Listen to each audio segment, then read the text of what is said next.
I've been told I have to introduce Lois. This is Lois. It's Lois Welch, everybody. She's going to read from her what she affectionately calls as her Jimoir, a memoir of her time with Jim.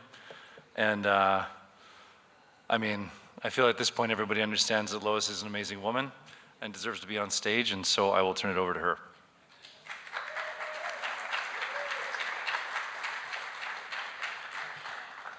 One thing about this mic is it's tall enough.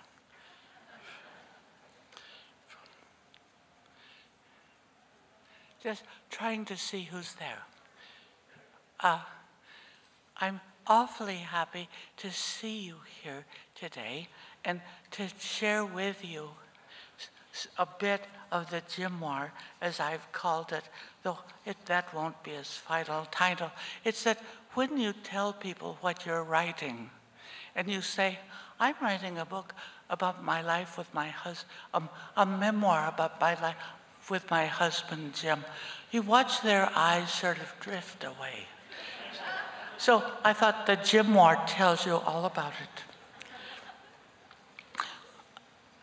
You probably know more or less that Jim died on August 4th, 2003.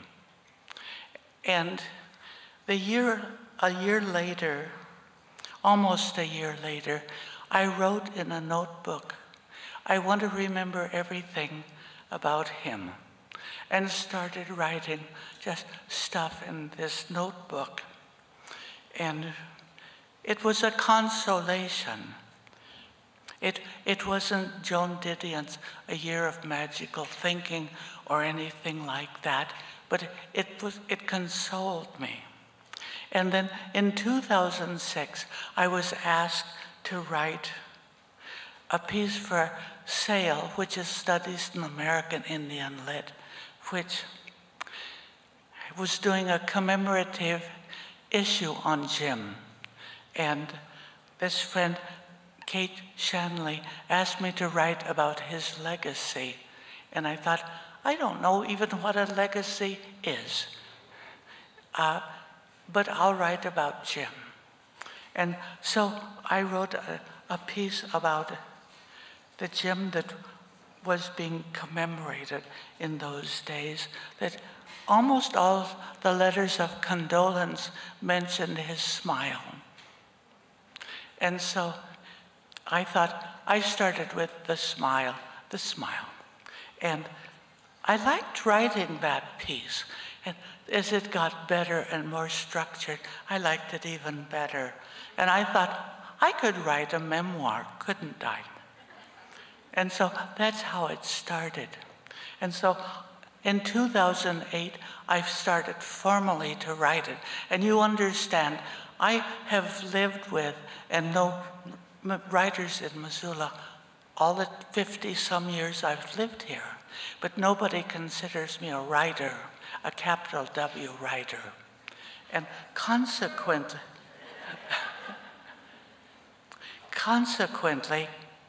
I listened to a lot of good advice about writing, and I learned a lot about writing, and nobody ever thought I was doing my own. And here I am. I want to start with, I just thought of this as I was listening to you all talk about Jim. It's changing the shape of my Jimoir to listen to you all talk about Jim. And I trust more will happen this afternoon, because I see him from different ways, hearing these wonderful tales.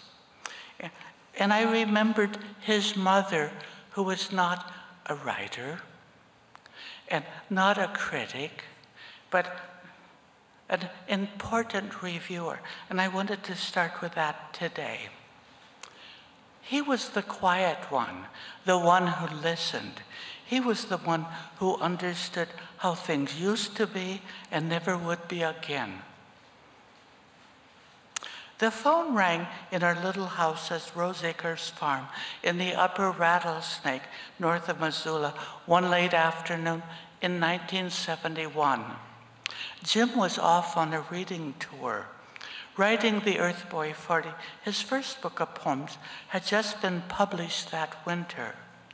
Jim had mailed, as one does, a copy to his parents up in northern Montana in Harlan. At that time, his father was farming on the Fort Belknap reservation with Tim, his younger brother. Jim's mother called that particular afternoon to tell him how proud she was of him and his new book. I've always regretted that Jim wasn't home that day because he missed the best review he ever got. Families, it turns out, are universally uncertain how to respond to books that are dumped upon them by their offspring. Very nice, Will. Did you know this guy, Hamlet? Jim's mother, Rosella O'Brien Welch, there's an Indian name for you, right? Rosella was among the sweetest women I ever knew. I doubt she had ever read a book of poems before, though she was a serious reader. She was a bit taken aback when Jim wasn't home that afternoon, but said to me, "Please tell Jimmy how much we like it." He was the quiet one, the one who listened. He was the one who understood how things used to be and never will be again. Thank you, Rose. Those words have been emblazoned on my brain since that moment. Jim was happy at the loving acknowledgement, but less startled than I at his mother's profound understanding of his vision, which would guide him for the rest of his life. Now, this is my official preface at the moment. I'm not smart, but I'm wise, Jim announced to this sunny afternoon, as if to clarify something. He was driving my little blue Sunbeam Alpine convertible and said this casually as he downshifted to turn the corner onto Lolo Street. We were headed back to my house that summer afternoon in 1967. We had known one another only for a matter of weeks. So startling was this remark that I forgot the topic we were discussing and remembered only the sun on our heads, the street sign, his serious profile, which I loved already. Riding in a convertible is like riding in a movie. You are part of the big world. My world rearranged itself ever so slightly in that bright moment. Jim was right, that he made a distinction between smartness and wisdom that summer day when we were so young and carefree was a gesture of character that stuck with me. That he made it so casually was another gesture of character I learned at that moment. He regularly nudged my world in new directions. One reason I'm writing this memoir is to explore how he did that. How did he get that way? How did he manage to make such a difference in the world while remaining wise but undramatic? Intelligence, smarts, was the apex of human qualities in my family's worldview. As one would expect, being raised by teachers in a small liberal arts college. Smartness was not the apex of human qualities in Jim's world. If I asked him something and he didn't know the answer, he wasn't embarrassed to admit that he didn't. I was actually shocked. How unlike my family and friends. In my family, the non-knower would have scurried to an encyclopedia or a dictionary as soon as a whiff of ignorance arose. Had the internet existed when I was growing up, we would have been Googling at every family meal. At first, Jim's indifference to factual certainty startled me.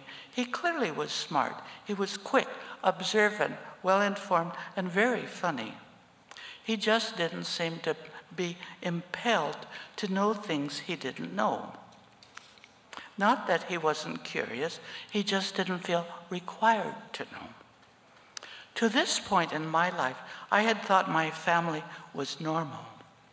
For us, education and knowledge weren't just valuable, they were primary human virtues. As I left each morning for school, Mom always said, "Think clearly." Jim's cosmos wasn't exactly the polar opposite of mine. He valued education.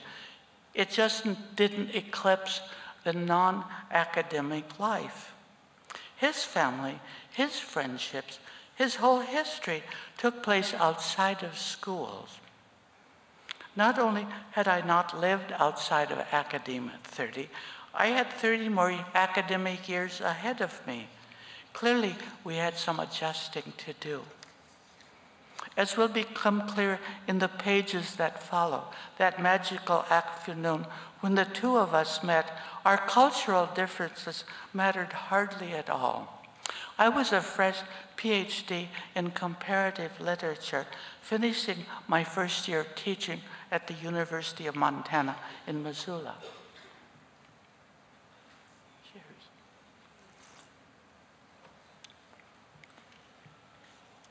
I had come to Montana after 4 years teaching at Portland State College in downtown Portland, Oregon, where 10,000 students were crammed into 4 urban blocks. The UM campus seemed like heaven in a valley. It was also an expanded campus. It was like an expanded campus of Willamette University in Salem, Oregon, where I grew up and where my father headed the biology department. UM was a public university. Willamette was Methodist. I was grateful for Missoula's less constricting atmosphere. The opening day of fishing season party on May 17, 1967, at Valley of the Moon Ranch, up Rock Creek, east of Missoula, was illustration of that atmosphere. My colleague David Smith and his wife Anik invited the entire English department and some other faculty and some old friends from out of town to this fish fest. When I drove up, poet Richard Hugo and Jim Welch, whom I had not met, were sitting on the bench on the front stoop. Hugo's wife had left him, and Jim had brought his student Jim along for company. They had stopped, I should say, at the Milltown Bar Cafe and Laundromat on the way out of town for a couple of beers. When I walked up the steps, Hugo kissed my hand, and Jim, not to be outdone, kissed his way up my arm. Long story short, that was the start to our 36 years together. Whether it was the moon, the magical name of the place, the rushing creek, the lack of fish, or the unabashed demographic of a giant inclusive party, it was magic and it worked. The cultural peculiarities of my upbringing were not fully evident to me when I met Jim. They had mattered not at all that afternoon at Valley of the Moon Ranch. Jim was finishing his first year as a graduate student in poetry in the English department's new creative writing program. He had graduated the year before from the University of Montana as a liberal arts major, having previously attended Northern Montana College in Havre and the University of Minnesota. To call him a mediocre student is to gild a lackluster record. He was, however, flourishing in the new MFA program at UN. He had just begun writing about his Indian heritage when I met him. Blackfeet by tribal affiliation, he had lived on several reservations, moving 10 times in the previous 20 years. Never had he been unaware of his ethnic heritage. Every nuance of cultural difference was perfectly clear to him. He navigated the world without making a big issue of these differences. That magical afternoon at Valley of the Moon, he wasn't thinking about then. Maybe that in itself was already wisdom.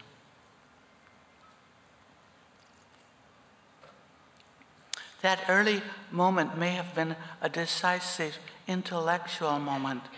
In my experience, Euro-American men do not talk about wisdom and something that might have to do with themselves. Ancient people had wisdom. Sages in their caves were wise. Wisdom seems big and remote at the crossroads of judgment, experience, and knowledge. One can acquire smarts in a given field. You probably know that academics are particularly prone to demonstrate their smarts. Jim had observed a lot of that. How had he determined he was wise? How did he have the chutzpah to announce it as he did to me in the big sky above us that afternoon? What does it tell us about the writer he became and the man I loved?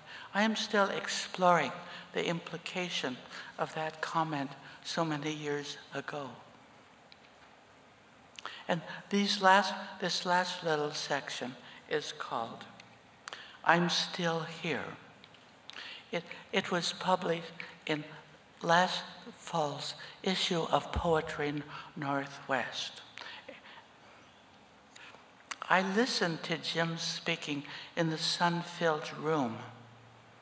It was mid-morning, and the loudspeakers boomed his voice from every corner of the crowded cafe. We were in a seaside casino in Saint-Malo, a port city in Brittany, where every year 50,000 people attend the Étonnant Voyageur literary festivals over a long weekend in May. The festival was in full swing. Jim was reading from his newly translated, that is, into French, his newly translated novel, The Heart Song of Charging Elk. As Jim recounted in English the story of how he'd met in Marseille the Frenchman whose Lakota grandmother had left the traveling Wild West show in 1905. Every person in the room listened, rapt, coffee cups completely still. A French translator repeated Jim's story in chunks as he told it. The blonde woman next to me was leaning forward. I envied her haircut, her red purse, her shoes. I looked past her to the giant windows overlooking the sea and the gray ramparts of Saint-Malo and felt wonder that this was really happening. The angle of each head, the tension in each body demonstrated that the French were fascinated by Jim and his stories. They loved that he was Indian, though I knew they secretly wished he looked more Indian. A long single braid, feathers, fringes, maybe even a silver buckle. They were remembering the pictures they had seen, all the Western movies. They were remembering how they'd wanted to be Indians when they were little. I knew this by now.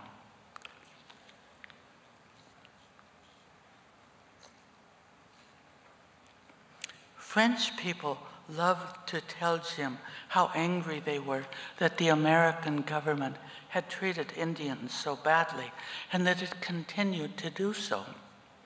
They loved him for agreeing with them.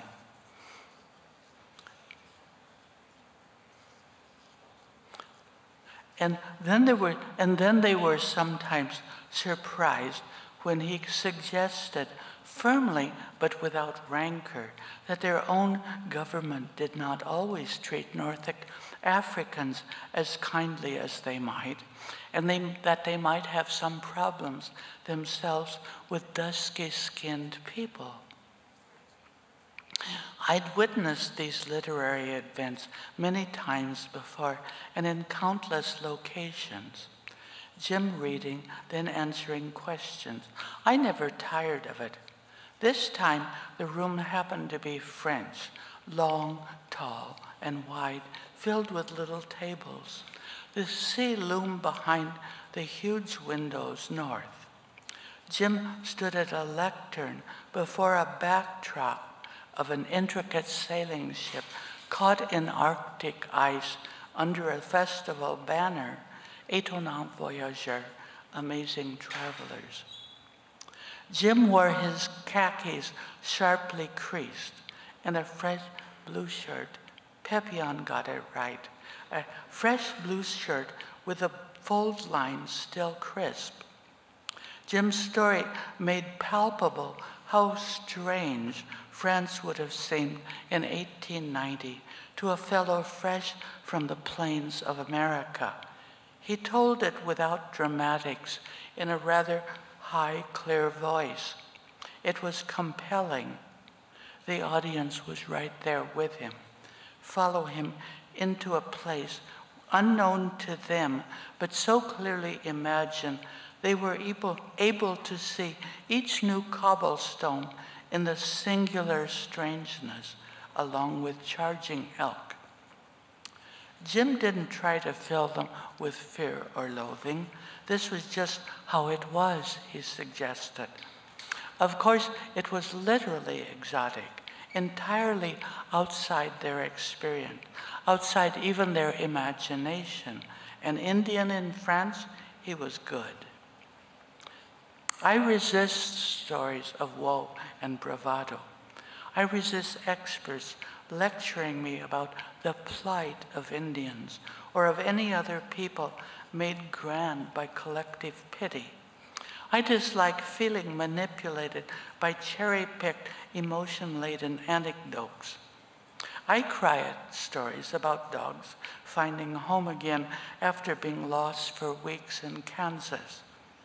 I don't cry over the image of charging elk huddling in a hospital garb behind a bakery without a coin, without food, without a word of French.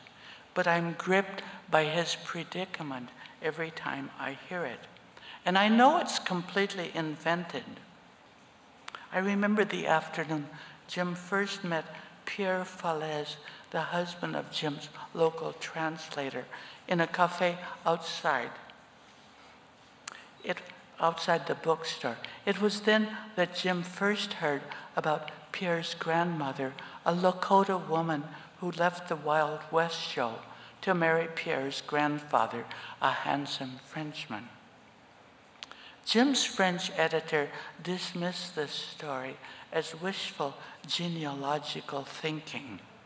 After all, what Indian would name his daughter Indiana? But the story stirred Jim's imagination, and there we were 6 years later, Jim reading to a French audience about how it felt to be a Lakota Indian stranded on French soil. They loved it.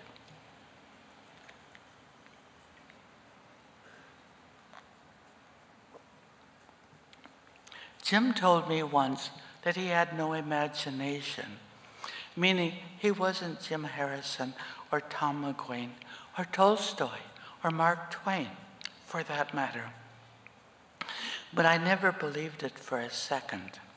I always marveled at how he could look at a place and imagine what happened there. I suppose what that meant was that he couldn't just invent stories. He tended to find them in a real place or a real predicament. The Wild West show, France, an Indian kid, and his imagination ran loose there. For all Jim's admiration of Hemingway and Faulkner and Camus and the other great novelists, he knew his own stories came from the cotton banks and cottonwood groves of the plains, from the backbone of the world, as the Blackfeet called the Rocky Mountains. Often, when we would head east from our home in Missoula, over those mountains to the plains beyond,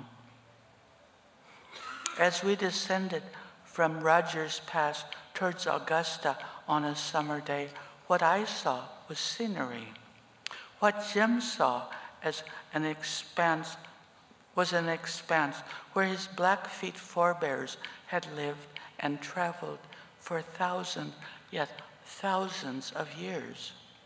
For Jim, those rolling prairies were haunted by warriors on horseback, by women with their travois on dogs, by children running about. Gradually, I learned to sense the haunting too. I developed my own visual image of the area from old photographs and paintings and stories. In particular, a Charlie Russell painting of two warriors setting fire to the plains. Jim kept this picture above his desk the entire time he wrote Fool's Crow. He had grown up listening to those old stories. To me, those old stories were new. Jim wanted to write new stories, of course, and he didn't like his work described as newfangled coyote stories or written versions of oral tales. He felt those categories stunted the impact and the reach of his work, even if his new novels contained elements of the old tales.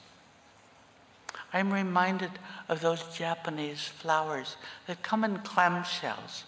You can put them in a glass of water and the shell opens and the paper flowers absorb water and open out into magical color. Proust mentioned them as something from his childhood.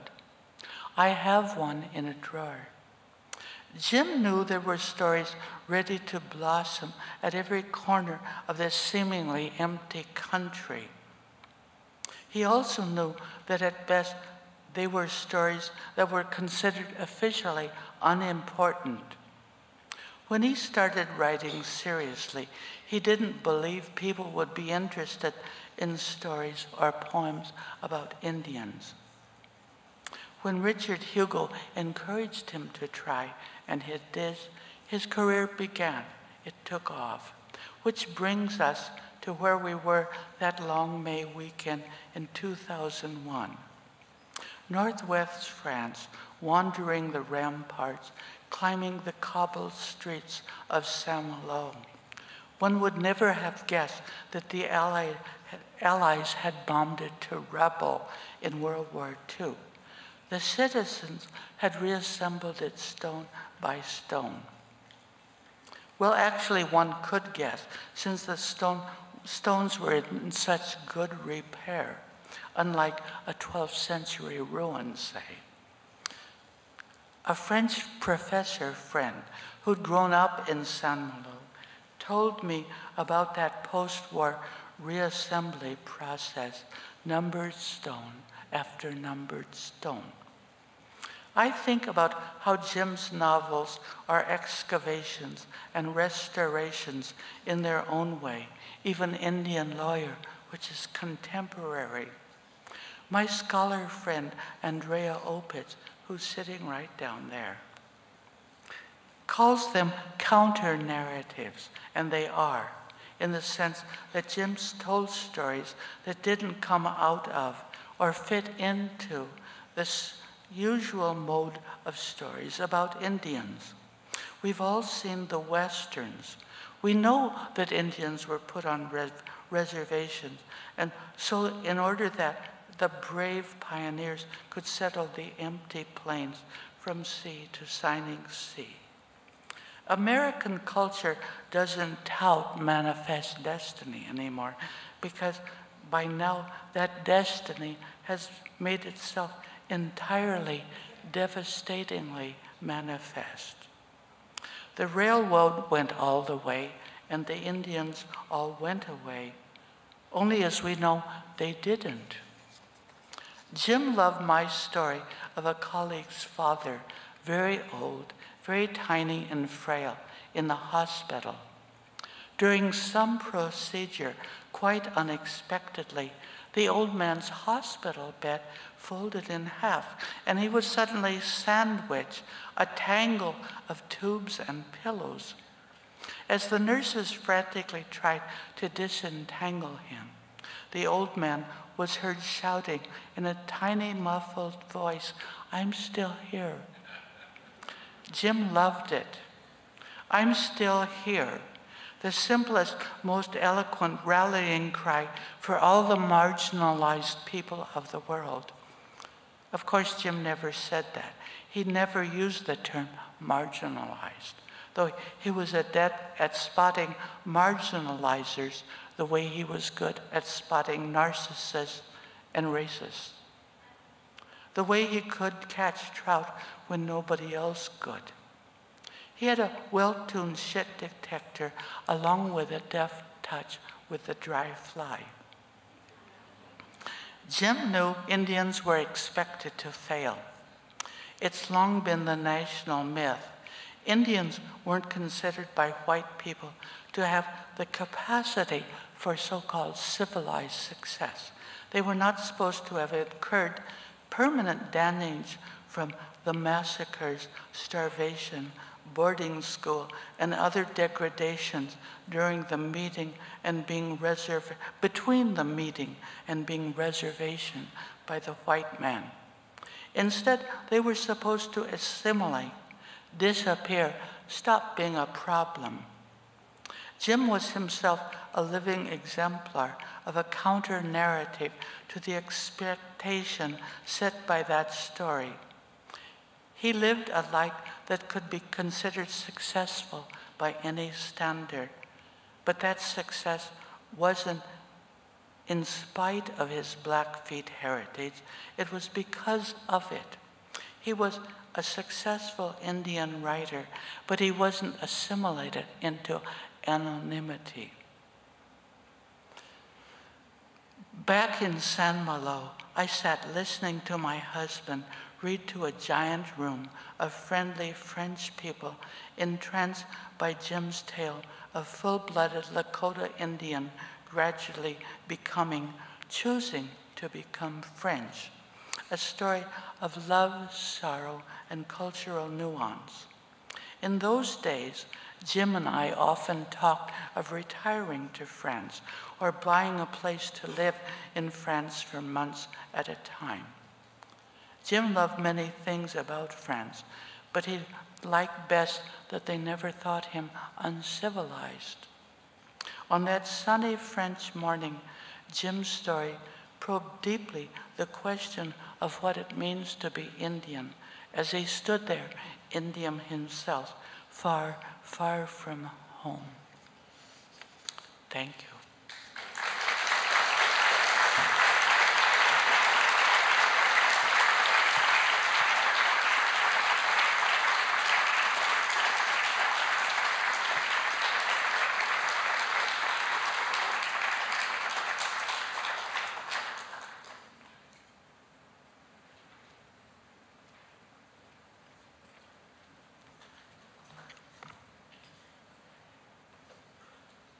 If I were doing it the old Indian way, I would drink from Lois's cup. That was beautiful. First of all, I want to say I'm privileged and honored to be here at the first inaugural James Welch Festival. I do have something, I'm always criticizing, it seems, but as a teacher for almost 30 years, well, I was a teacher for 30 years, I think Jim needs a mouth. He certainly had a big voice in the world. I wrote down some things, and I just wanted to say, first off, I was hoping that we could turn on the light so I could see all of you. But I also wanted to mention that, you know, here in Missoula, we are a community of writers, and there are so many writers who are together. in here and no longer together here. And, you know, this past year we lost Bill Kittredge.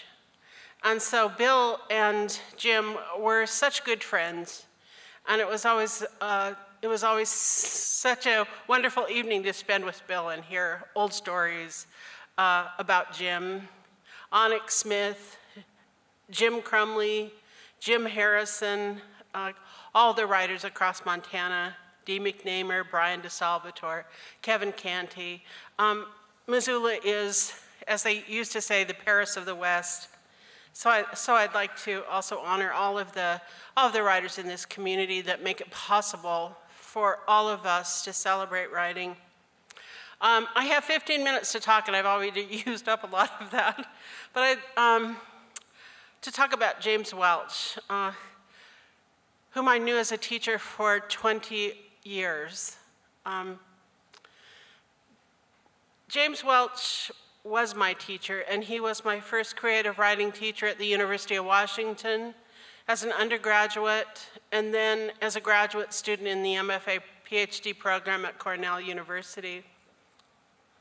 And I'm going to apologize because I was trying to whittle this down and tell stories that I thought were important, and I realized it's so hard to separate myself from these stories, and I don't want to be like the person who says, I will introduce somebody, and then it's like, I first met Jim, and which sounds like it's all about me, and sometimes maybe it is, but I apologize. The spring that Jim came to Cornell, I'd had a rough winter. My uncle was murdered just before Christmas, and my mother asked me to come home right away. I asked my professor, a renowned Wordsworthian scholar, permission to turn my final paper in late. The same professor, when I'd visited him earlier, had placed his hand on my knee and told me I looked so very much like his dear daughter. I did not go to his office again. Instead, I asked him in front of a group of my colleagues. His manner was cordial. Of course, he said, please accept my condolences. When grades came out, I received not an incomplete, but a D. Professor told me he had no recollection of our conversation.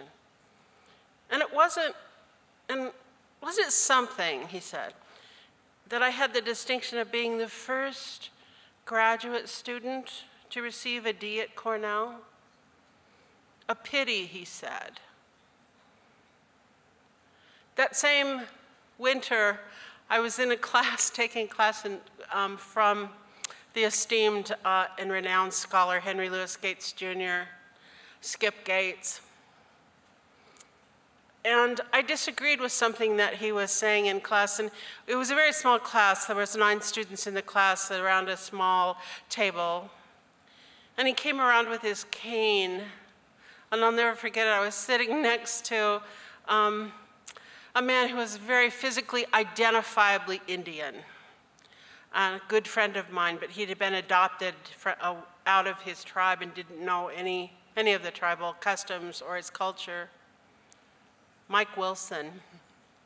So I was sitting next to Mike, and when I said, you know, I disagree with Henry Louis Gates Jr., he said, he came around and he uses his cane, and he came around the back of all the students. He reminded me of a ballet teacher, and he came around the back of me and he said, and he leaned in close, and he looked me right in the eye and he said, what would a privileged white woman such as yourself, what would you know about poverty and injustice? And I said, what makes you think I'm a white woman? I proceeded to tell him many things. He was nice to me after that, still remembers me. When Jim Welch arrived, I felt safe. At last, someone from home, an Indian, a kind person. I even got to go out to the Chanticleer, a dive bar in Ithaca with Jim and Lois and Stephanie Vaughn and Michael Koch. I started to feel like maybe I could fit in. For a long time, I'd been struggling with my writing. I'd been stumbling. I was told by everyone but Jim that I didn't have a voice. When Jim read my work, he asked, "Do you have something here?" He pointed to a section. "You need something personal here," he said, "something that will deeply connect the reader to the scene," he told me. Do you have something personal, something the character wouldn't reveal to anyone? It felt like a giant fish rose up in me. I went home and wrote with a fever. Jim encouraged me to submit the story to the Arthur Lynn Andrews Award for Fiction. I didn't think I'd get the award, and I didn't. But I dressed up and looked forward to the cocktail party. All the grad students look forward to cocktail parties and the elegant spreads. Free liquor, great hors d'oeuvres. This party was magnificent. The winner of the award was taking his bows. He was referred to at the time as the boy genius. I was visiting with Jim when one of the judges, Lamar Heron, interrupted us. "Debra," he said, "I'm sorry you didn't win the award." He looked at me with a downturned smile, and then he turned to Jim. It was an impossible decision. We couldn't make up our minds. "You were tied with the winner," he told me, smiling widely this time as if this was a comfort. I hadn't felt bad up to that point. He said some other things that made me feel both inflated and defeated. And like that is the way things are here at Cornell. You can be our top scholar, but you're just not good enough. I smiled back, trying to rescue myself, when I felt something in the room shift. Jim looked at me, and then at Professor Heron. At the time, I had known Jim for 5 years, and Jim was a diplomat. He was unfailingly cordial and polite in my company. He had a great sense of humor. He could diffuse any situation with incredible deftness and sometimes humility. But in that moment, James Welch was direct. "If Debra's work was tied with the winner," Jim said, "she deserves the award. I don't understand why you didn't give it to both of them." And then he went one step further. Jim asked for accountability. "Why?" he asked. "Why would you do that?" Professor stumbled, turned red-faced, but Jim didn't falter or look away. Another voice rose up inside me. "James Welch is standing up for you." I never forgot that power of that moment. Stand up for others, stand up for Native writers. What is a mentor? I pondered that question this week. And Jim returned in the way the dead return. I heard his voice so clearly in memory. And what came to me was not information about how to write, how to become a better writer. "Why are you Catholic?" Jim asked. "How can you believe all that with all they did to us?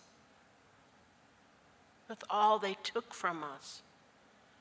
They tried to destroy us. Why do you call yourself a Catholic?" I shrugged under the question, answered the dumb answer about it being a matter of faith. But the question haunted me. It stuck. Why did I insist on that belief? My mother was a firm believer. I followed her faith. My mother went to Catholic boarding school in Mission. She believed, and she believed when the visiting teacher told her she was too stupid to learn, and told her instead of wasting her time sitting in a classroom, she should clean the teacher's house. My mother's education was learning to clean house. Her diploma was the black calluses on her knees from scrubbing floors and toilets. When my mother died, my faith died too, and with the grief came rage. If I could sit across from Jim, I would tell him I was wrong. If there were a way to thank him for his mentorship, I would thank him for his questions, a question that he would not have asked another. I learned from James Welch to ask the right questions. Thank you.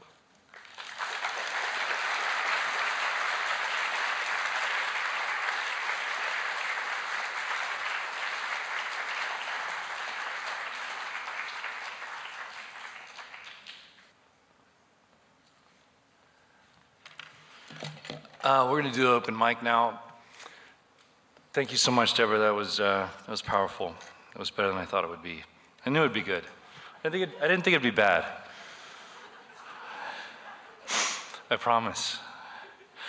So the way we're going to do this open mic right now is we're going to use that mic right there. Anybody who wants to, anybody that knew Jim and feels like telling a story about him, if you can feel free to go to the mic there. We're giving people a 5-minute max because I know somebody out there really likes to talk. I don't know which one of you it is, but it's one of you.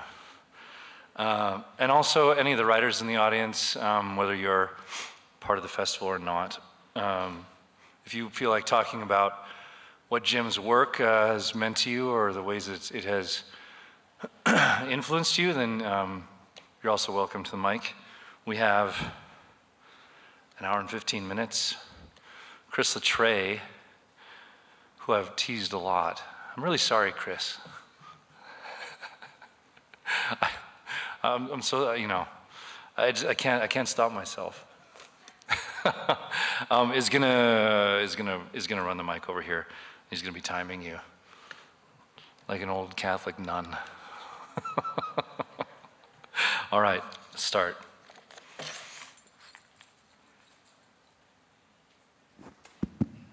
Booby trapped right out of the gate. So who's going to go first? Come on, we're not all cowards here. I had to call people cowards earlier. Nobody has anything they want to say. I'll start. I always have something to say.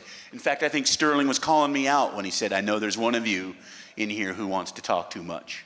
I'll be that guy. I will do that for Jim Welch. I never met Jim. Yeah, he's influenced, like so many people, obviously, because we're all here, so many of us in the work we do and in the way we relate to where we live. So I had to do a reading in Havre in 2020. It was January 23rd, 2020, so it's right before the pandemic. And I was doing a reading event for my first book, One Sentence Journal, and it was the same weekend. My reading was on a Thursday night, and then Saturday night was to be the celebration in Great Falls for the federal recognition of the Little Shell Tribe, which had just occurred on December 19th, 2019. And when I made the trip up there and knowing it was going to be a long weekend on the High Line, and I wrote about this for the Missoulian, when you go to the High Line and you're going to take a writer with you, you don't take anybody but James Welch, because nobody embodies the High Line in writing the same way that Jim Welch does. So the book I took was The Death of Jim Loney, which is set, in Harlem and Havre. And you drive through Harlem today and you're getting a pretty good snapshot of what Harlem looked like in the 70s. Same thing. So being able to experience the world that James Welch wrote about in a very deeply meaningful trip that I was making, both as a writer and as someone whose people had just been recognized. It was profound.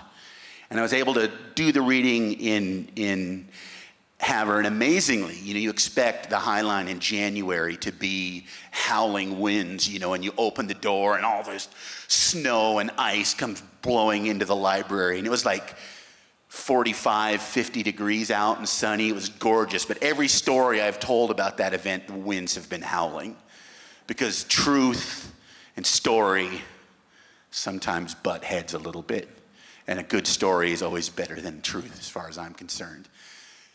But I was able to spend that time, and I had the extra time to drive around and go out to the Bear Paw battlefield where Chief Joseph and the Nez Perce came up just shy of making their successful bid to Canada. And it made me think of the overlap of all of our people, whether it was my Plains, Chippewa, Métis ancestors, Jim's Blackfeet in Gros Ventre, the Assiniboine, which my great-great-grandmother was an Assiniboine, and just how much history tries to convince us of what I call the zoo enclosure view of Indigenous America, where you're on the Missouri River and your tour guide is saying, on the right we have the Mandan, and if you look closely coming out your left, you might see a Northern Cheyenne. Yet that's not how it was. Yeah, we beat each other up now and then, but we also traded and we intermarried and we did all these things. And what I feel like James Welch has done so well is kind of portrayed that world better than who else could portray that world. So that, for me, in the Death of Jim Loney and James Welch writing about the struggles of a half-breed Indian man, which is exactly what I am, what we were called, and how he had to make his way in the world, and how it didn't end so well for Jim, but hopefully for the rest of us it ends a little better. So that's why I took Jim Welch. That's why, I carry Jim Welch in the same place that I carry so many of these important writers who I would not be doing what I do without their work. So that's my Jim Welch story, and I sure hope some of you have something that you want to say about it. Anybody? Yes, come on, Peter.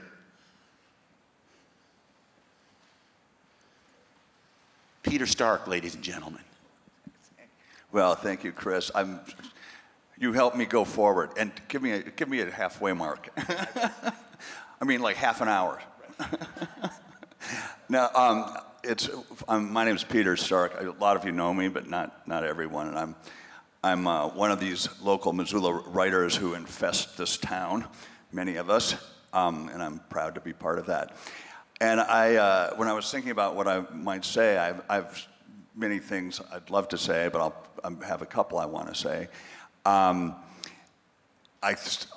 kind of channeled Sterling's humor, and I thought, yeah, I'm going to tell the audience a story about a privileged white guy as an outsider. And so this is a kind of an irony that I'm telling this. So I kind of stumbled into Missoula in 1981, just a random guy.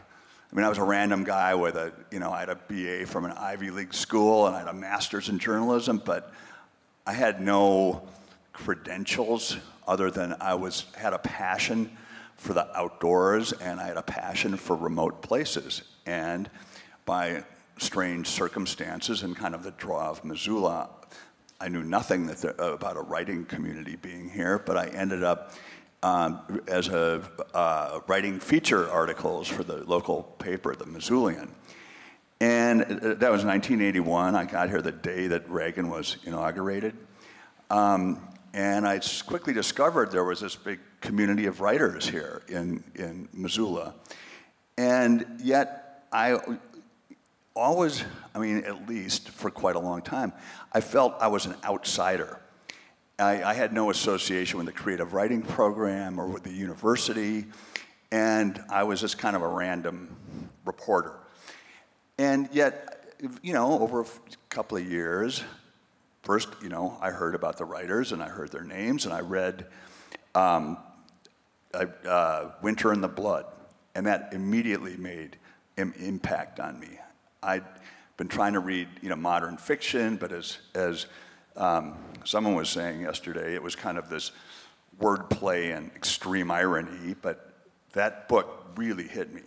And then soon after that, I met Jim at various writers' parties that we'd have, and he was just, I was like, kind of in awe, but he was just the warmest, most accepting guy. I mean, I'll choke up. And he just was always that, he just was just there. And I just instantly felt kind of embraced by that and taken seriously. And that made a huge difference for me. That one of the things, I have a couple of anecdotes along those lines, and I was a little reluctant to tell them because I feel a kind of a mortal fear of misquoting or misconstruing Jim. But I think they're germane to who he is.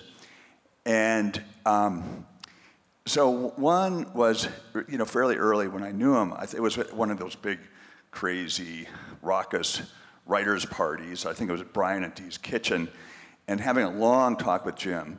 And it was about Indian writing. And, I knew very little about it. But he kind of took me through his arc of understanding. And one of the things I really remember him saying was that, at first there weren't many of us, basically, native writers. And then we sort of, a few of us had books that come to prominence. And then he said, this is classic Jim Welch, and then you could kind of feel the hype start building. And, he didn't say it judgmentally. He just said, that's just the way it was, It became this thing. And off it went, this kind of movement. And so that seemed so Jim Welch, just that kind of centeredness, that call it as it is. So then some years later, I took my sister-in-law visiting from Rochester, New York, to the Browning Rodeo. And I'm sure Sterling or someone can tell me what month that occurs, but I think it was July. Really hot, right? Really hot. And so we were sitting in the stands, and I think maybe a little pocket of shade, and we were one of, there were not many like white spectators there. And I didn't know what was going on. It was a rodeo, and there were ceremonial things going on. And there was this guy, a middle-aged man, clearly Blackfeet in front of us, right in front of us, and he was wearing like a blue jean jacket and jeans and, a brimmed hat, and he was with a white woman next to him. And I just very kind of gingerly asked at one point, what's this event that's coming up? And he instantly turned around to me, and he started just explaining, oh yeah, we're doing this and that and that. And he went on for a while, and then he turned back, and something else happened, and then he just turned around and explained it to me. And something else happened. He turned around and explained it to me. And then I said, well, thanks so much. I'm from Missoula. I don't know anything about how this all works. Oh, Missoula. My son lives in Missoula. And maybe you know him. And I said, oh, well, who's that? Jim Welch. and I said, yeah, I know him. And I explained. And we talked about that for a while. And here's the thing I remember, and I don't want to misconstrue Jim's dad either, but he said something, among other things. He said, yeah, well, and Jim's like he put it just kind of straight out. He's like a city guy, or he's a city Indian, or, city Blackfeet, now. And he just said it totally matter-of-factly, no judgment, and if anything, quite the opposite. I mean, not critically, it was almost the opposite. But it was just that same, call it as it is, just centeredness that his son had made this arc from where he started to where he was now. So I could just so much see that centeredness. And that's stuck with me the whole time. And I thank Jim for his spirit. Thank his spirit, and thank you all, and helping me on this long journey to get where I am now, writing about some of these very issues. Thanks, Peter. thing about Browning in July, and Sterling, I don't know if you remember this, but a few years ago, pre-pandemic, I came up for Indian Days, and it was freaking cold. Like, it was 85 degrees on the west side, and like right at Marias Pass, hit a storm, and by the time I rolled into Browning for the rodeo, it was in the low 40s, and just hail and wind blowing, and so there's no guarantee that the High Line in July is gonna be super hot. Carolyn, were you gonna say something? Okay. Carolyn Patterson, ladies and gentlemen. I said Carolyn Patterson, ladies and gentlemen. Thank you. Hey, I don't want to speak very long, but I wanted to say that the thing I remember about Jim and Lois were kind of our literary grandparents, I would like to say, and they were we weren't native, but they were very, very welcoming to us, and I think that generosity of spirit is what really characterizes Jim, not only in person, but I think that welcoming everyone into his world is what really made his work so universal. And I also learned from him as a writer because he was so generous to his characters, and that's something that I really learned from when I was doing my own fiction writing, was to try to be as kind and as gracious to your characters as he was. Thank you. Thank you.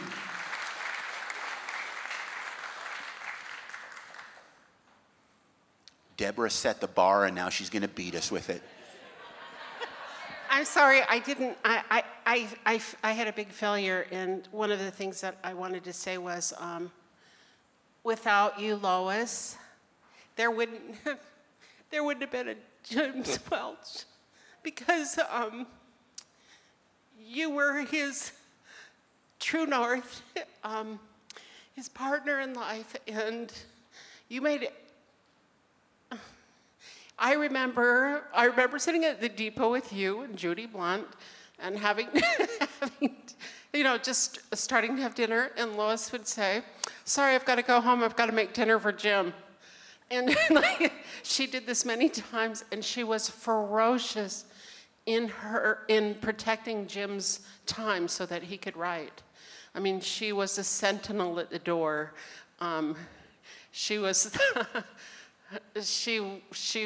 she was the person that made it possible for Jim to do the important work that he had to do in life. And I think vice versa, that Jim helped her do the work that was important to her life. The conversations in their house, the beauty of their entertaining, the welcoming that they offered in their home was amazing. And so they created a community here, and I just wanted to honor and thank Lois for her good work. So thank you. I'm gonna tell a Lois story since Debra brought it up. So when David Troyer was in Missoula last for the book event at Fact and Fiction Books, who was here selling books for everybody, I was working at Fact and Fiction at the time, and that's how I came to know Lois, was through my post at the bookstore. And when David Troyer came to do his event for Heartbeat of Wounded Knee, Lois came in, and she was buying David's book, and she, we talked a little bit, and she said, well, where's your book? So I said, well, it's right behind you. And she takes my book off the shelf, and she, asks me to sign it. And I'm like, oh my God, Lois Welch is buying my book. And then, she takes her credit card out, and David Troyer comes in, and they greet each other, and she's still holding her credit card, and I'm like,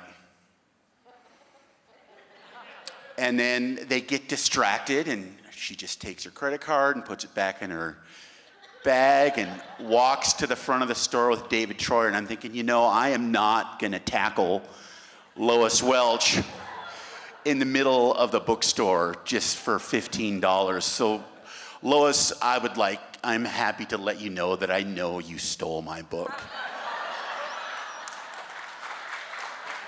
And that's okay. No. Who else? Adrian?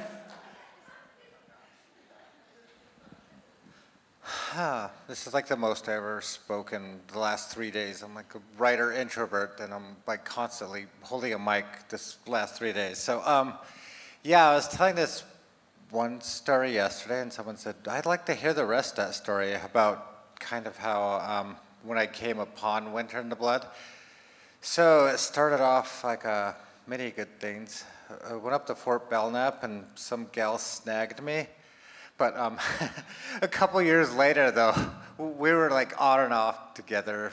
Kind of a toxic couple, but I don't know. They were like one of the few people that knew I was like inherently feminine and all that, and they liked that and thought it was cool. It was kind of our secret, whatever. But they were just like,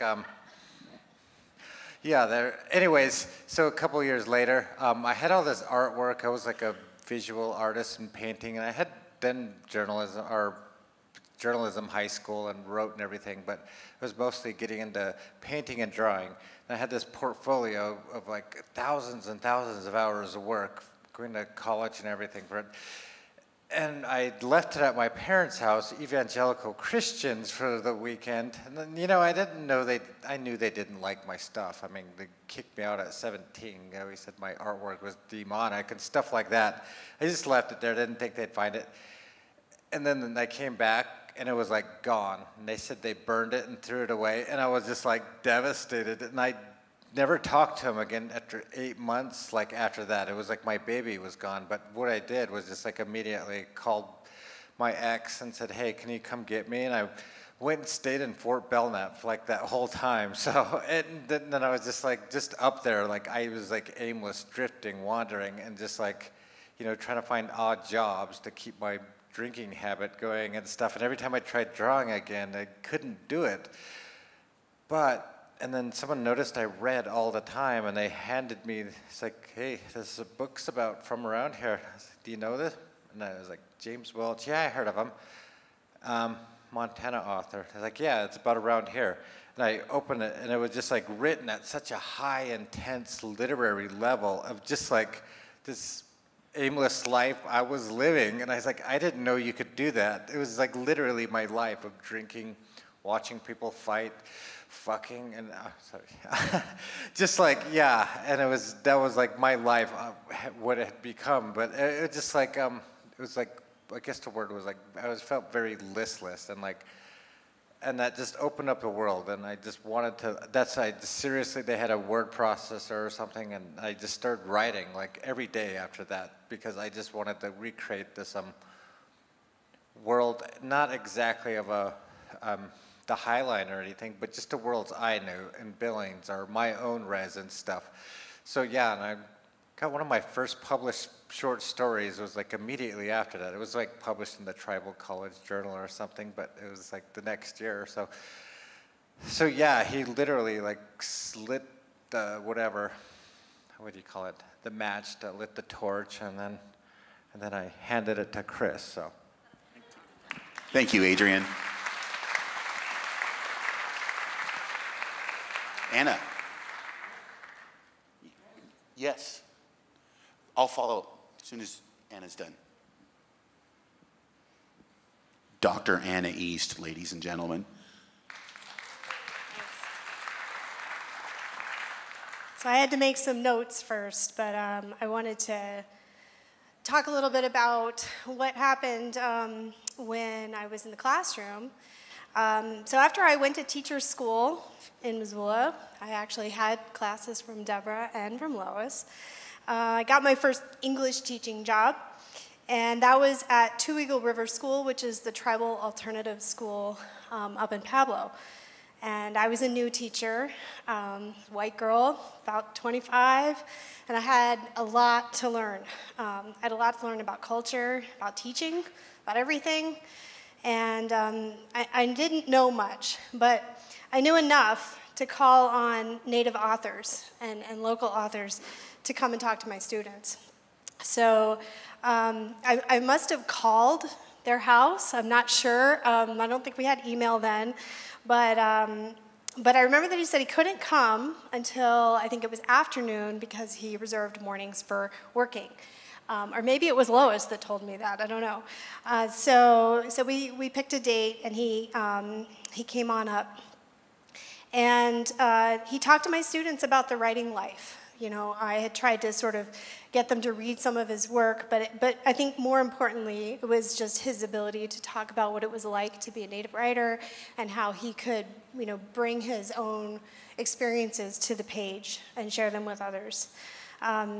As a teacher, I was curious because there had been some controversy about Fool's Crow in the schools, and so I asked him about that and what he, you know, would say to people about it. He said he gave me a perfectly reasonable response, which I was impressed. So then I took it and turned it around on anybody that asked me questions about it after that. 23 years later, I've spent my career as an educator. I can say that the most impactful thing that you can do, that anyone can do in a classroom, is to remain in a student's consciousness and to stick with them. So the day after James Welch passed, a student from that class called me at home and said, "Did you hear?" He had stuck with her, as he has with so many of us. Thank you. Thank you. So Jim worked with Upward Bound, and we've got some Upward Bound folks here, don't we? Will you guys stand up and be acknowledged, please? These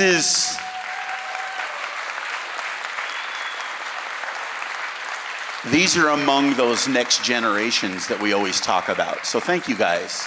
Thanks for bringing them down. It's great. I forgot your name. I forgot you. What's your name? Gene Felsman. Gene Felsman. Yeah, my name's Gene Felsman, and there's two individuals that I'm very appreciative of knowing. Susan Harness and Debra Earling. Why? I'm a Native American family researcher. I've been doing it for 43 years. Individuals have asked me to help reconstruct their family histories. On my Blackfeet side of the family, I come from Teresa Kilson Lodge, and her parents were Lone Speech and Sarvisbury women. And over the years, this is the type of nonfiction writing I've been doing. I've done about 100 histories of various individuals from many different tribes, explaining who they are. I try to find out what their Indian name is, their English name, their tribal ID, then the breakdown of blood quantum. And we have these young people up in front. There are some of those that are very concerned, and they are fighting with various tribal governments to change the way individuals can become tribal members. That's one of the joys that I have, is trying to help people to get back in the tribe if they qualified to be a member of the tribe. I was a reference librarian at Darcy McNichol Library for 20 years, and it's a great school, and we have the Salish Kootenai College book press, and we continue to print out histories of the tribe, and there are some 4,000 items. If you're doing any research on your families, please contact the tribal colleges, the librarians. They might be able to find some old stories about your families, and they are some neat stories. Find out, like here in the University of Montana, they had the Missoulian back on microfilm in 1870. So I have gathered over 6,000 obituaries of tribal members and reconstructed their families. Be proud of them. Myself, I come from 12 different tribes. I came back in 1978 only knowing 10 to 15 members of my family. And like Susan, I was placed into a foster home, but I was not adopted, so I did not lose my tribal rights when probates came up. So I've been very fortunate in that. And I'm very happy with this conference.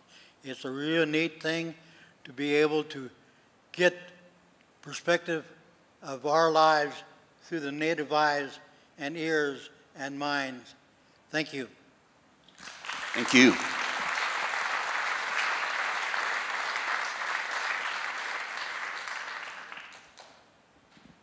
Hi, I'm Bill Welch. Jim was my uncle.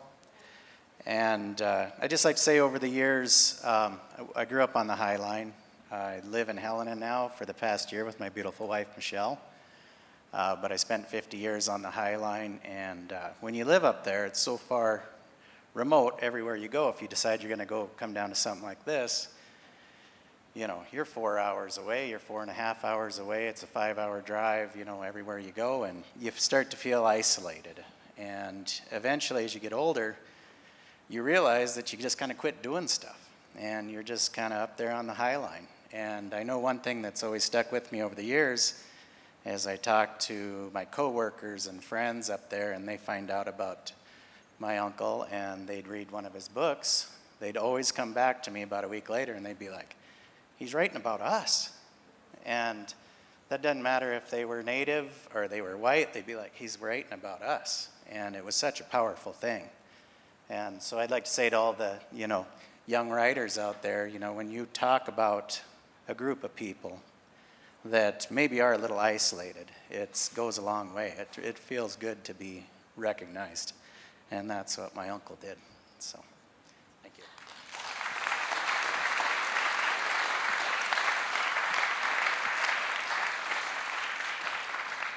Who else? Anybody?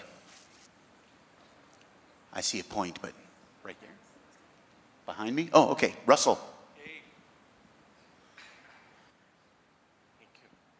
Hey, I'm Russell Rowland. I've written a few books on the Danish, German, Scottish tribe.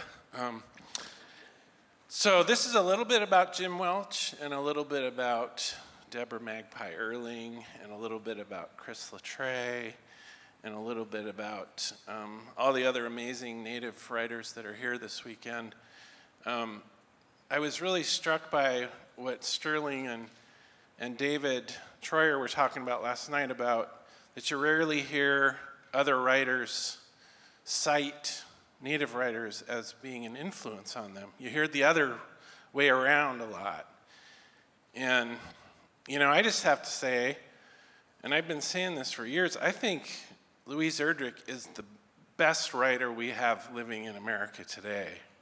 And I think that a lot of these other people are following in her footsteps in incredible ways. And, you know, it kind of makes sense that the people that have, you know, a big part of any writing is the history that is embedded in the stories that people tell.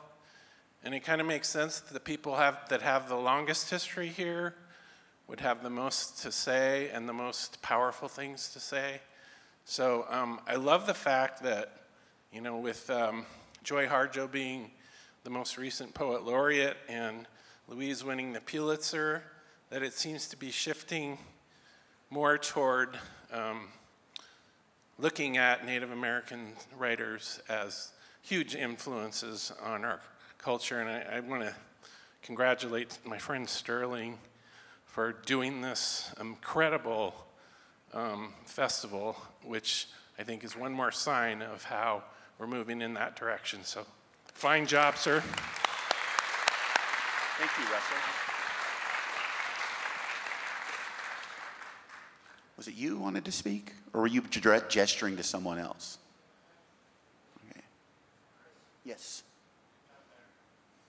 All right.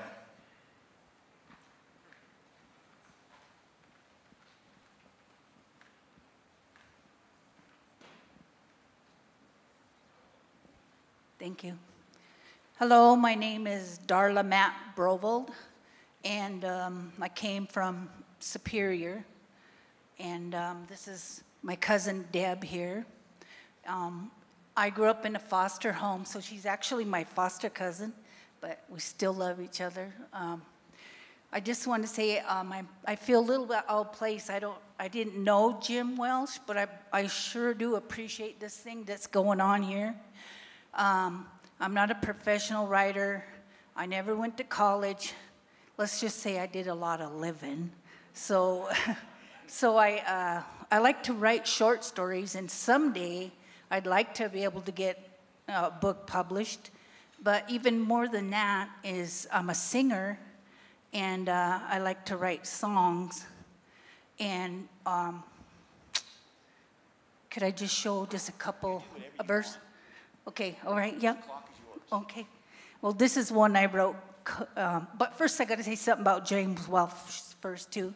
My youngest son went to college here at the U of M, and he read a book, Fool's Crow, and he called me up and he said, "Hey, Ma," because he knows I like tribal history, because I'm Salish native, and my mother was Klamath, so I'm both. But he said, "I'm going to let you borrow this book." And so I read Fool's Crow, and I don't read books at all. I never have, because I've always had a hard time with my comprehension. I think probably fetal alcohol, you know. But anyway, I read the book, and it kind of opened the venue of wanting to read a little bit more, though I've always read the Bible almost every day, you know, 20 minutes, half hour, but I've never really read books. And so I read that, and then it made me look for another book of Jim's, because I really liked that one. And it was, I think it was called The Heart Song of Charging Elk. Is that right? Yeah, my favorite book. But anyway, so I write songs mostly around a campfire. And I've sang at funerals and different things. I'm not famous. I've sang up at Glacier Park, Native American Days. And anyway, this song is called Slow Pony Rider. And you would think it's, you know, like you're riding on a horse. No, it's the other kind. I'm embracing my disability, is what it is. But with my comprehension, I have struggled with that. So I just worked with it. I'm a slow pony rider, writing songs unfamiliar as they come to me. That's all I can remember, sorry. Thank you. Thank you. Anybody else?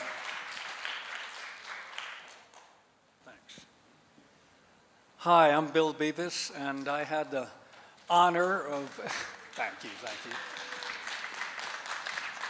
I had the honor of having an office in the English department next door to Lois Welch for 20, 30, 40 years. Time flies when you're having fun. But I want to tell you about meeting the writer, James Welch. I was on leave from a college in Massachusetts and living in a small town, Hoosick Falls, New York, upstate New York, and doing some research and writing. And I went out and got the Sunday Times, came back, got back into bed, opened up the Times, and to the book reviews. And there was a Reynolds Price review of James Welch's Winter in the Blood. And I sat and read it, and Price quoted the opening paragraph of the book. And that's how I met Jim, probably 2 weeks after I had accepted an offer to come out to Missoula.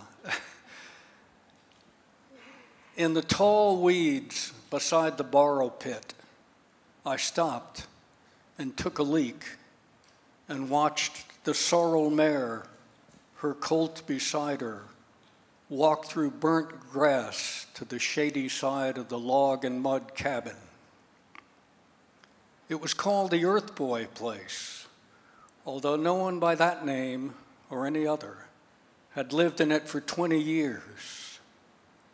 The roof had fallen in, and the mud between the logs had fallen out in chunks, leaving a bare gray skeleton, home only to mice and insects.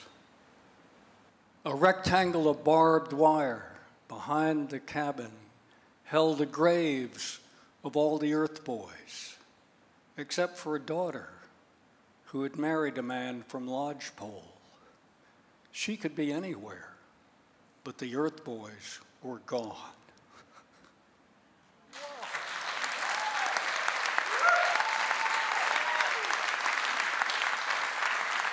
And here's this first book relatively unknown writer. And Reynolds Price is quoting that opening. And I'm going, oh my God. And I'm going to Missoula, to the English department, you know. And sure enough, that was just the honesty of that. It's your first work, and it's so Jim. It's so written honestly from inside Jim, not imitating anyone else. Circle of barbed wire held the graves of all the Earth boys, except for a daughter who had married a man from Lodge. But the asides, just the ease of it, I thought it was absolutely brilliant. And it was an honor to know James Welch. And Lois, thank you.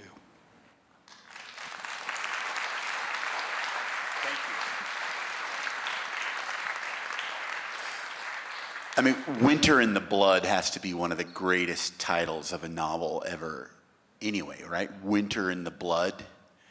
Little fact, in the early days of planning this festival, we toyed with the idea of calling it Summer in the Blood. Thankfully, we nixed that. Shan, are you going to tell us a story? Thank you, I'm Shan. Lois, thanks for sharing your love for Jim with us. I think that places such a profound, powerful heart to this whole time together. And I grew up in a trailer in Sitka, Alaska, then a trailer on the Cheyenne Reservation, then a trailer in Livingston. And my family has a long history of alcohol and violence, even prison and murder. And I loved to read, and so the two major foundations for me have been Debra's Perma-Read and James's Fool's Crow, which I've been honored to teach that book at Gonzaga for 25 years now. So it's always moving, all these things are always moving under the surface. And I think what Debra and James both teach me is a line from Emily Dickinson. I'm afraid to own a body, I'm afraid to own a soul. Thank you.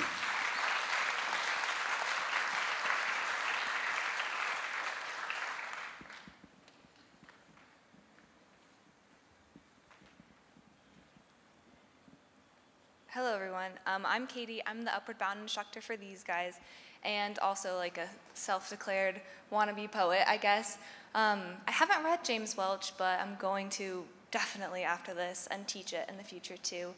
But I just want to say thank you. When I first started college, I had no idea what I wanted to do, and some teacher handed me Joy Harjo, and that kind of taught me that I have a voice and something to say. So thank you for giving that to my students too. That's all.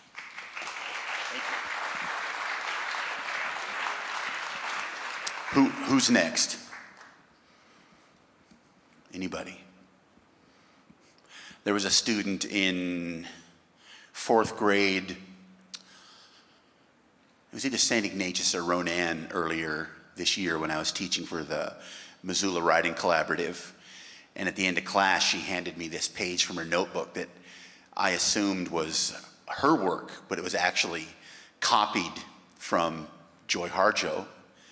And I mean, it seemed a little familiar, but I was just struck by the genius of this child. And then it was when I, of course, shared it to social media, as one does, it was reminded that this is actually Joy's poem. But who cares, right?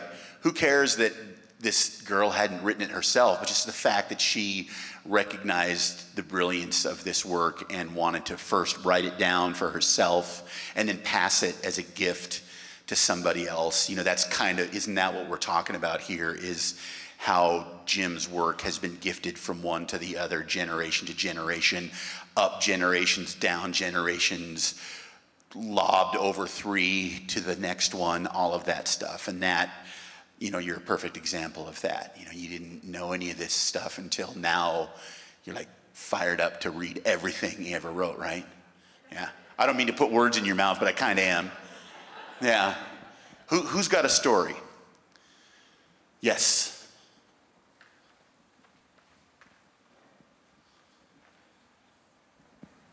I've told Lois about this several times, of course, but this is a little story about the reach of James Welch's writing. I met, so to speak, James Welch in my first year of law school in Vermont. I was taking Indian law from Professor Duva, who was a member of the Homa tribe. And of course, he started off with, why do we call this Indian law and not Native American law? Well, as I think James Welch might have said, we don't want to disabuse white people of their own ignorance.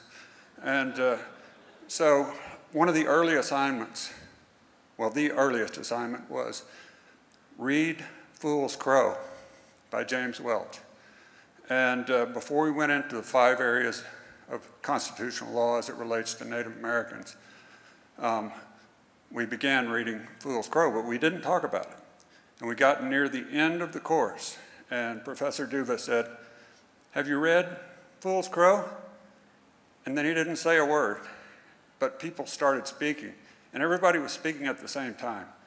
And this class, instead of being a law school class in which you had these sterilized plaintiffs and defendants, that you're learning the rote law, the outcome of this discussion was, this isn't about plaintiffs and defendants that we're learning here in this course. This is about people. And it was an extraordinary experience of reading Fool's Crow while taking a law school course. And that's just an example in my life of how James Welch's work came to me and how it's expanded my view of the law as well. Thank you.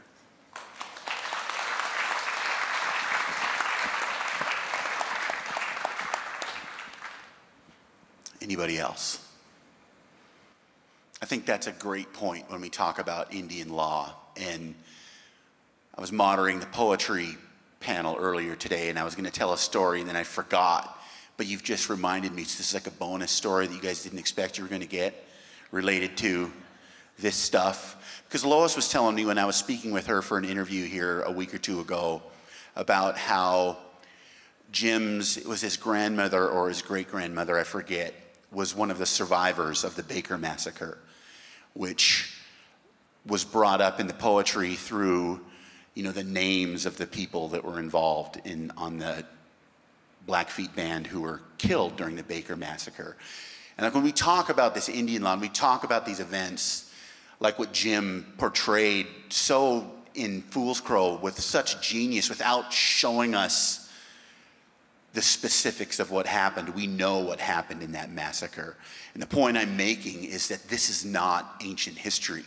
If you talk about Jim's grandmother or even his great-grandmother as being a living person who survived that event. So, I think in the common discourse of the history of Americans and Indigenous people here, yeah, you can go back 500 years, but like for where we live now, we're talking 2 generations. My great-great-grandparents, were burned out of their homes twice.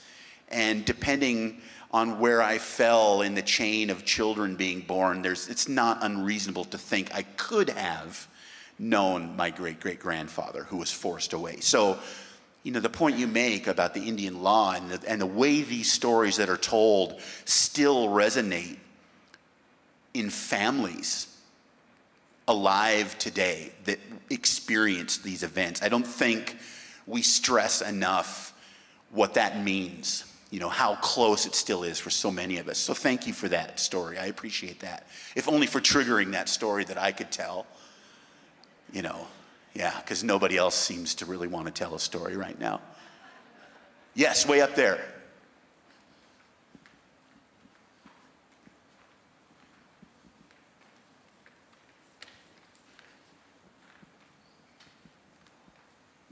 Thank you. I'm terrible at public speaking, and so my apologies. Thank you for saying that.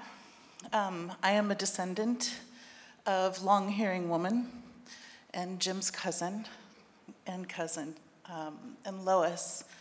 So I am just so grateful to be here and for you to mention long-hairing woman, red paint, and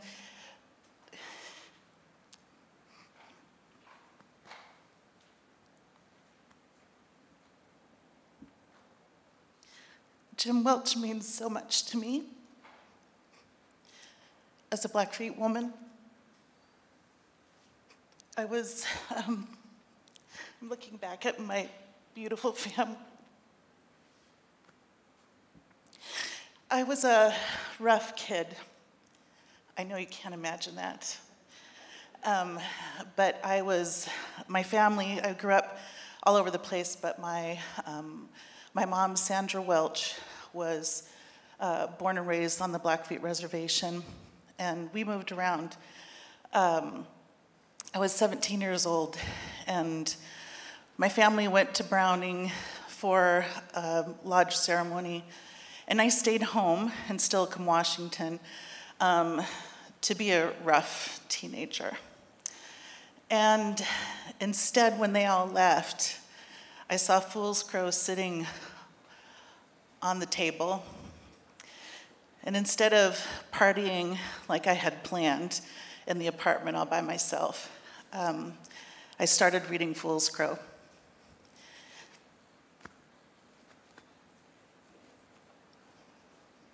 And it changed my life forever. And it has led me on a profound journey. And I was able to meet with Jim as an adult on the East Coast. I was getting my doctorate at the University of Massachusetts, Amherst. And I met up with Lois and Jim. And I'll never forget, I was having a hard time, just like, oh my gosh, you're my family and you're the coolest person in the world. And he wrote in my book that he signed how good it was to see such a close family member. And so I finished my doctorate, and I'm now at Western Washington University as a professor, and I teach education, also tribal sovereignty. But I'm also invested in looking at the ways that Fool's Crow has had such a profound impact on our family histories, and being able to do that research and to keep that alive. But I think most of all, and then I want to just mention my daughter Elizabeth here and my son Charlie. My daughter Elizabeth and her platonic farm partner Kelly have an organic farm in Darrington, Washington, actually Rockport, and they named the farm Long Hearing after James and mine and Bill's great-great-great-grandmother, Long Hearing, who not only survived the massacre, but our family knew her as Peaches, and she was the most profoundly beautiful human that ever existed, and my mom talked about her in that way. So for me, I think what's most important is, I think Jim reminds me so much of her with his kindness and his generosity and his love, and how that has transcended through his, beautiful writing. And now that can be passed down for all our family's generations. So me, this rotten teenager who ended up having this beautiful girl when I was a teenager, had Jim's stories to help me kind of break free from the stereotype of what Native women are supposed to do with their lives.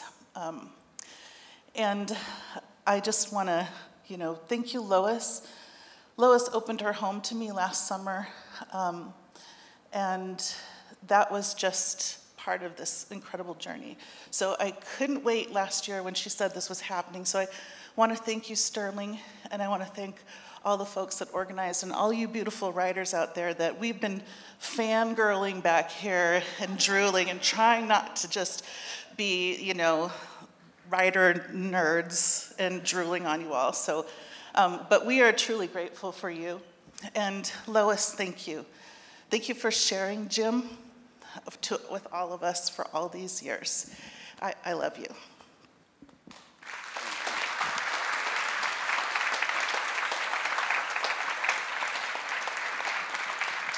Who else?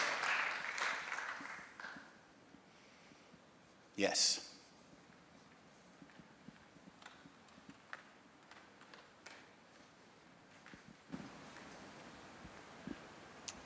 Hi, so my name is Weechaw Tawi Hokshina Brown, but I just go by Weechaw. I am one of the Upward Bound students that has come here for this festival. And since I'm only going to be a junior in high school, I have not read much of James Welch. My first introduction to it was actually earlier this summer, as I went to a science camp for American Indians in mathematics and science. And one of our writing teachers introduced us to a lot of the poets that we're hearing from over these past couple of days. And I just wanted to say how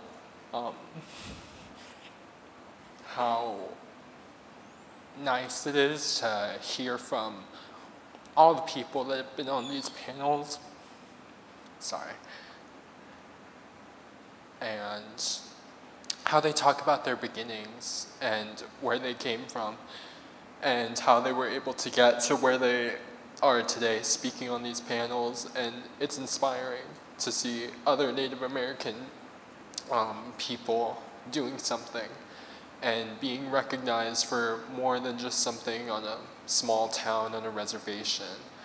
And so going forward in high school and even my plans for post-secondary education, I will carry this with me as I go into a future career. And so again, I just wanted to thank the people for putting this on and allowing us to experience this. So, thank you.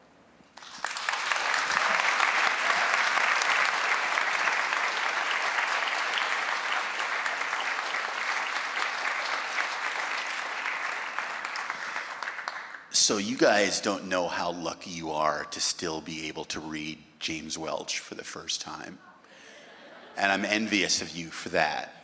And the other thing, I've been working on this story about Indigenous language teaching and Indigenous language preservation. And it's one of those things because very few of us speak our languages as a first language, if we speak it at all. And there's so much pressure to assimilate still into a world that we never wanted to be necessarily part of in the first place. And I know even like for me, as I started to pick up a few words here and there, like even opening email rather than saying, you know, hello or hi, to switch to saying bonjour, which is Ojibwe for hello. It felt awkward. Or to say miigwech instead of thank you, it felt awkward. Because it's like, am I posing here? What's going on? But then at one of these conferences, Stephen Small Salmon, who's one of the elders from up north on the Flathead Reservation, you know, had this whole group of kids from Ninkusum, which is the immersion school in Arlee for Salish. And he said, if you know one word, you say it.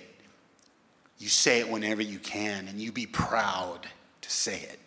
Because that's how we bring back all of this stuff that was lost, is that those of us that get little pieces here and there, that we use it so people hear it, so that it stays alive just through one freaking word at a time.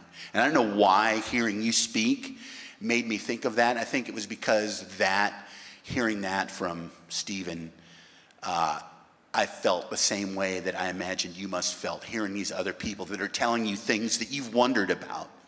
And I think, you know, that's all part of this spirit behind this festival to honor Jim, is that Jim, for so many of us, was that voice that we needed to hear, whether it was just in our day-to-day lives or through our work or whatever we do. I think it's the same spirit, you know. Whatever you can bring, you bring it every freaking time. So thank you for inspiring me to remember that. I appreciate that very much. Miigwech to you. So who else?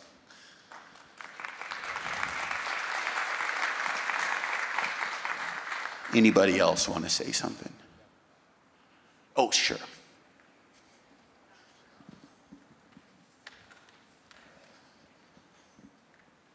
Okay.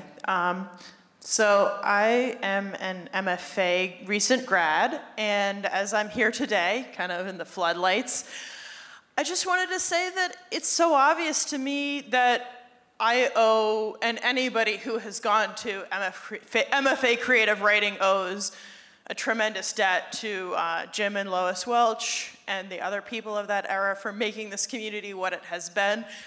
I feel really, really honored in particular that I got to work with Debra Earling in her storytelling class and reading perma-read. That's one of the most important books I read in the last 5 years. So signposting to, you know, Native literature as being some of the best of American literature. I just wanted to tell everybody I was recently in Colorado and working with Pam Houston, who's amazing.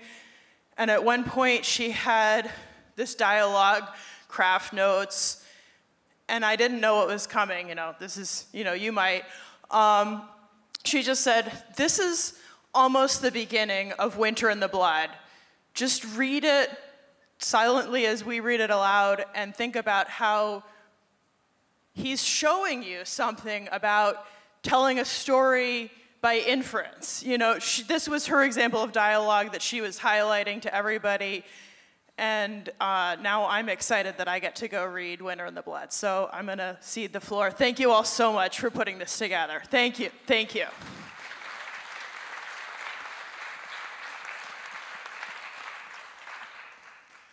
Yes. Of course. I'm good, thank you. Thanks for making me go all the way through here, Sterling. I know now why Chris volunteered to do this. He was way over his 5-minute time limit. When you were talking up there, Mandy looked over me and she's like, he's way over. But collectively, you spoke like 45 minutes, man. I know. Well, first of all, I want to let everybody know I'm going to be auctioning off this turquoise ring that was found in the bathroom. Somebody here, this is your ring, so find me. I'm looking at the wrong side here. A couple of things here. I was thinking about, there've been a couple of mentions of the Baker massacre here, you know, and I think when I look at it, when I look at America, what I see is a series of disconnects over the course of the history of the country. And I said this in an interview the other day too, but I feel like a lot of times, like, what the American dream looks like to me is a dream of living without a past or a history. That's not something that's really available to us. And you know, I grew up. I remember very, very, very young, like hearing stories about the Baker Massacre, which sometimes we usually either call the Heavy Runner Massacre or the Bear River Massacre, because Bear River is our name for the Marias. And what Chris is talking about there, and how close we are to these things. The truth is that all of you are that close. It's actually a matter of like how you think about yourself and where you come from. And you know, I was at there's a mountain up in Glacier near the south end that's named after eagle ribs, and a few years ago, I was talking to an elder up in Siksika, east of the northernmost Blackfoot Reserve, which is up east of Calgary. And I was talking with this old guy, his name's Alan Wolfleg. And if you think, man, I'm nothing. I'm like, I hardly talk at all compared to most black, like, you meet like real, I got to work up to it, you know. I've sat in, I can't even say conversation. You don't know what it means to talk until you've sat down with an Indigenous elder. I'm not joking. The record for me is I sat and listened to him for 5 hours one time. And I think I spoke 3 times, and 2 of those times I think he just cut me off. He wasn't done talking, you know. And then we got in the car and we drove back to his house, and he just talked all the way. Got in the car, talked all the way back to his porch, stood on the porch and talked, and then he just turned around and walked into the house. But he told me that, you know, he told me, he's like, when he was a kid, and because Alan is in his late 80s now, when he was a kid, he used to hang out with his uncle, who was Eagle Ribs. And Eagle Ribs was an old man at that time, but he was one of the treaty signers up, I think Treaty 7 is what Alberta is. And so that's how close we are. If you know, and the truth is, all of you are too. you just don't. If you're most non-Indians, don't think of themselves that way. And a couple is, man, there's so much I could say about here, but I'll try to spare you. Something I keep thinking about that I've thought about for years is that it's not just what Jim's, like, I think evidence of what Jim's work did for people and how it moved them is, you know, I think we can honestly say he has two of the great, he was given two of the great introductions in the history of American literature, the introduction that Louise wrote for Winter in the Blood, and then the introduction that Jim Harrison wrote for The Death of Jim Loney. Those two introductions are extraordinary. And I know you're, I don't know why that alarm's going off, Chris. It's my watch is against me. But it says something about how other writers respond to his work. And it's a pretty extraordinary thing to be somebody that both writers respond to very strongly and people who are not writers respond very strongly to his work. That is actually not very common. That's a pretty special thing. And if you haven't read those introductions, they kind of function as like small pieces of literature unto themselves. And I would highly recommend reading them. I find Jim's introduction to Jim Loney to be so haunting. I can only like look at it every few years. Something about his work, you know, I had never read Jim until 12 years ago, 11 or 12 years ago. I was in Wisconsin on fellowship, and I finally decided to read Winter in the Blood. And it was such a profound reading experience for me, and I got done and I was like, holy shit, how is this book not a part of like the canonical conversation in American literature? And I had never heard other writers talk about it. Obviously people in Missoula do, but outside of Montana, outside of West, it's just like, it's incredible, you know? It's telling that Jim was really popular in France way before he was popular here. But there's something about the thing and the thing that made me feel like it was okay to call Lois and ask her about starting this festival, and okay to think about using Jim's name and his work and his legacy as a backbone for this festival, is that he's somebody that Native writers talk about all the time.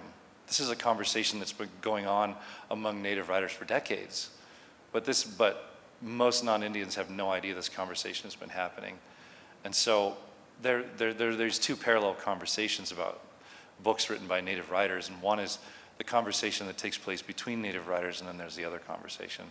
You can call it whatever you want. And I mean, there are a lot of reasons for this, but I think one of the main reasons that so many Native writers return to his work is, I can't remember, somebody was referring to Lois as, it was Debra, was referring to Lois as like Jim's true north. Well, I think his work functions as a true north for Native writers, and it has something to do with this really incredible quality in his prose. There's such an absence of performance in his prose, and to have been writing that way when he was writing that way. And I mean, if you think like the pressure for Native people to perform for non-Native people is intense now, just go backwards 50 years. I try to think about like how isolated and alone and profoundly, I think, outsider those Jim and Enskal Mamede and Silko and all of those first Native writers in that period must have felt. If you think it's hard now, when I look back at that period, it blows my mind, you know. But when I look at Jim's prose, there's just, I don't feel any of that. I just feel Jim writing what he felt like he needed to write. I don't feel like he was writing for white people at all. I also don't know that he was writing for Native people. I think he was just writing because he knew this is something that he had to say, you know, and he was interested in it. And that's really important because there's so much pressure for us to be somebody for somebody else, you know. So I'll finish up here, and then we got just a couple minutes, and then we got to clear out of here. But I only saw Jim one time. I've told Lois this, and it's a testament to. I think it's a testament to just like how powerful and how unique his presence was, that he impacted people so profoundly, and he did it to so many people. And quite often, with a lot of us, I think it was just one time. Like all these people that met Jim just once, they've never forgot him. I was sitting in, it was a class that Kate Gadbo was teaching over here at the university, and it was the first semester that she had taught it, and it was called Montana Writers Live. And I had just started writing. I had no idea what I was doing. I know exactly what I'm doing now, not really.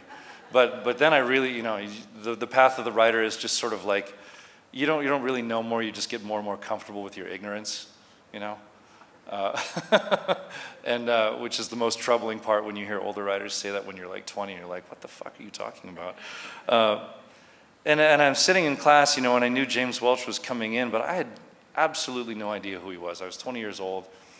I'd lived up in East Glacier and gone to high school in Browning, and I'd basically been up there, the first 18 years of my life. And I went through such unbelievable culture shock when I came down to Missoula. And it took me, I still remember the night.